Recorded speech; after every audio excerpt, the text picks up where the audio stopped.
नमस्कार। आज हम मूल्यांकन की चर्चा करेंगे। रीड 2020 और बाल विकास एवं शिक्षा शास्त्र की अंतिम यूनिट के अंदर टॉपिक लिखा हुआ है मापन एवं मूल्यांकन करके। जहां हम मापन की चर्चा कर चुके थे, आज हम मूल्यांकन की चर्चा करेंगे। मैं आपको थोड़ा याद दिला दूं। मापन किसी भी परिणाम को अंकों या मात्राओं द्वारा प्रदर्शित करने को कहा जाता था। वही मैंने आपको बताया था कि यदि इन अंकों या मात्राओं की व्याख्या की जाए, विश्लेषण किया जाए, तो इसे मूल्यांकन कहा जाता है। तो सिर्फ अंकों की बात हो तो मापन है, लेकिन उनकी व्याख्या की बात हो तो मूल्यांकन है। मैंने उदाहरण दिया था, मैं दोबारा देता हूँ। मान के चलिए किसी बच्चे के कक्षा में किसी विषय में 20 में से 19 नंबर है। तो अगर आप इन अंकों को देखेंगे तो आपको ये अंक बहुत अच्छे नज़र आएंगे, लेकिन आप दूसरी तरफ देखें, हो सकता है उस कक्षा में सभी बच्चों के 20 में से 20 हैं, केवल इसी बच्चे के 20 में से 19 हैं। तो जब आप तुलनात्मक रूप से देखेंगे इन अंकों को, तो आप निष्कर्ष निकालेंगे कि इसमें कहीं ना कहीं कोई ना कोई कमी है। तो जब सिर्फ अंकों की बात हुई थी तो तब मापन था, उसके आधार पर निष्कर्ष नहीं निकाल सकते थे। लेकिन जब इसके साथ में व्याख्या की जाए अंकों की, तो इसे हम मूल्यांकन कहते हैं। एक किताब है NCERT की, कॉन्सेप्ट ऑफ एवोल्यूशन। उसमें कहा गया है कि मूल्यांकन का अर्थ है निर्णय देना। क्वेश्चन पूछा जाता है एग्जाम्स में कि मूल्यांकन का अर्थ होता है, तो आप बताएंगे मूल्यांकन का अर्थ होता है निर्णय देना। अब क्वेश्चन आता है दिमाग में कि निर्णय किस बारे में देना। तो निर्णय इस बारे में देना कि बालक ने सीखा या नहीं सीखा, अथवा कह सकते हैं निर्णय इस बारे में देना कि बालक के व्यवहार में परिवर्तन हुआ या नहीं हुआ। तो मूल्यांकन का अर्थ होता है निर्णय देना। मूल्यांकन की अवधारणा BS ब्लूम ने दी थी, जबकि इनका सहयोग किया था जेम राइस ने। तो क्वेश्चन पूछ लिया जाता है मूल्यांकन की अवधारणा किसने दी, तो BS ब्लूम, सहयोग किया जेम राइस। और ध्यान रहे पाठ योजना के अंतर्गत मूल्यांकन की अवधारणा दी थी हार्वर्ड स्पेंसर। तो हमें ध्यान रखना है कि क्वेश्चन क्या पूछा जा रहा है। क्वेश्चन पाठ योजना के अंतर्गत पूछा जाएगा तो आपका आंसर होगा हार्वर्ड स्पेंसर। क्वेश्चन जनरल पूछा जाएगा कि मूल्यांकन की अवधारणा किसने दी, तो हमारा आंसर होगा BS ब्लूम। क्वेश्चन पूछा जाएगा मूल्यांकन से क्या तात्पर्य है, तो आप बताएंगे निर्णय देना।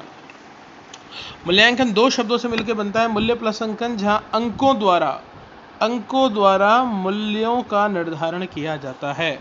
यदि सिर्फ अंकों की बात होती तो मापन होता है, लेकिन जहां अंकों द्वारा मूल्यों का निर्धारण किया जाता है तो उसे मूल्यांकन कहते हैं। आप देख लीजिए, मूल्यांकन मूल्य प्लस अंकन, अंकों द्वारा मूल्यों का निर्धारण किया जाना। जब किसी परिणाम को अंक या मात्रा द्वारा प्रदर्शित करते हैं तो इसे मापन कहते हैं। जब इनकी व्याख्या की जाती है तो इसे मूल्यांकन कहते हैं। और ध्यान रहे, मापन मूल्यांकन का ही एक भाग होता है। मतलब मापन मूल्यांकन का एक भाग है। अगर अंक मात्रा इनकी बात होगी तो मापन है, और इनकी व्याख्या, गुण, विश्लेषण इनकी बात होगी तो मूल्यांकन है। अंकों के आधार पर बालक के बारे में निर्णय देना मूल्यांकन कहलाता है। अंकों के आधार पर, सिर्फ अंक की बात नहीं हो रही, अंकों के आधार पर निर्णय देना मूल्यांकन कहा जाता है। मैंने ऊपर बताया ही आपको, मूल्यांकन का अर्थ होता है निर्णय देना।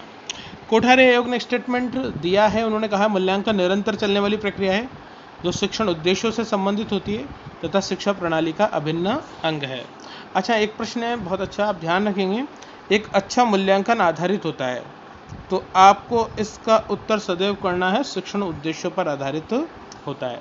अच्छा मूल्यांकन सदैव शिक्षण उद्देश्यों पर आधारित होता है, अर्थात जो उद्देश्य शिक्षक कक्षा में लेकर आया था वही उद्देश्यों के आधार पर मूल्यांकन होना चाहिए कि वह यही जांचे कि जो मैं सोच के आया था वो बालक ने सीखे या नहीं सीखे। आपके शिक्षण उद्देश्य थे ही नहीं, फिर आप मूल्यांकन कर रहे हैं, मतलब आपने जो नहीं पढ़ाया उसे आप पूछ रहे हैं, तो ये गलत है। तो अच्छा मूल्यांकन किस पर आधारित होता है, शिक्षण उद्देश्यों पर। मूल्यांकन का अर्थ क्या होता है, निर्णय देना। मूल्यांकन की अवधारणा किसने दी, तो BS ब्लूम। मूल्यांकन की पाठ योजना के अंतर्गत अवधारणा किसने दी, तो हार्वर्ड स्पेंसर। इस तरह आपको प्रश्न ध्यान रखना है। स्टीवन का कहना है कि गुणों के आधार पर निष्कर्ष निकालना मूल्यांकन है। सिर्फ अंकों की बात होती तो मापन था, लेकिन गुणों की बात हुई है इसलिए मूल्यांकन है। डांडेकर का कहना है बालक को उद्देश्य की प्राप्ति किस स्तर तक हुई है, इसका निर्धारण ही मूल्यांकन है। टारगेट सुन, अच्छी परिभाषा है, ध्यान रखना। टाइगरसन का कहना है किसी वस्तु या प्रक्रिया को मूल्य प्रदान करना मूल्यांकन है। अंक प्रदान करने की बात नहीं हो रही, मूल्य प्रदान करने की बात हो रही है। आगे देखिए वॉन्ट पे ब्राउन का कहना है मूल्यांकन मापन पर निर्भर है पर समानार्थी नहीं है। मतलब मूल्यांकन मापन एक ही अर्थ में नहीं लिए जा सकते। देखिए क्या अंतर है।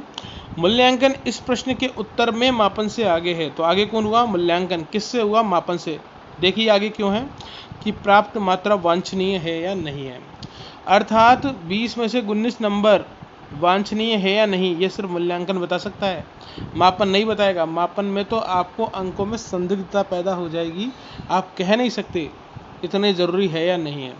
तो जो प्राप्त मात्रा वांछनीय है या नहीं है सिर्फ बताएगा मूल्यांकन। फिर आता मूल्यांकन की टेक्निक्स, प्रविधियाँ। लिखित मूल्यांकन लिखित रूप से, मौखिक मूल्यांकन मौखिक रूप से, साक्षात्कार भी मौखिक रूप से, प्रयोगशाला में किया गया कार्य प्रयोगात्मक कार्य, निगरानी करना, प्रेक्षण, पोर्टफोलियो छात्र के कौशलों के मूल्यांकनों का संग्रह। अगर कौशलों की बात तो स्किल्स और उसके संग्रह की बात हो तो इसे हम पोर्टफोलियो कहते हैं। लेकिन अगर व्यक्तित्व के समस्त पहलुओं की बात हो तो संचित अभिलेख कहा जाता है। बालक के व्यक्तित्व के सभी पक्षों का आलेख रखना, संचित अभिलेख। बालक के कौशलों का मूल्यांकनों का संग्रह रखना, पोर्टफोलियो। और निर्धारण मापनी का मतलब होता है बालक की या बच्चों की योग्यताओं को स्तर अनुसार व्यवस्थित करना।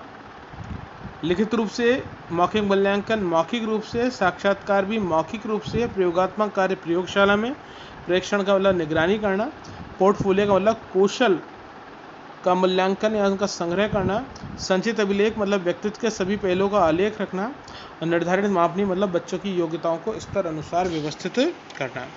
अब है मापन व मूल्यांकन में अंतर। मापन संकुचित है लेकिन मूल्यांकन व्यापक दृष्टिकोण है। मापन मात्रात्मक या परिमाणात्मक है जबकि मूल्यांकन गुणात्मक है। मापन समय समय पर होगा जबकि मूल्यांकन जीवन पर्यंत चलता रहता है। ये इंपॉर्टेंट है सर, ध्यान रखना। मापन अंक या मात्रा द्वारा व्यक्त किया जाता है जबकि मूल्यांकन गुणों द्वारा व्यक्त किया जाता है।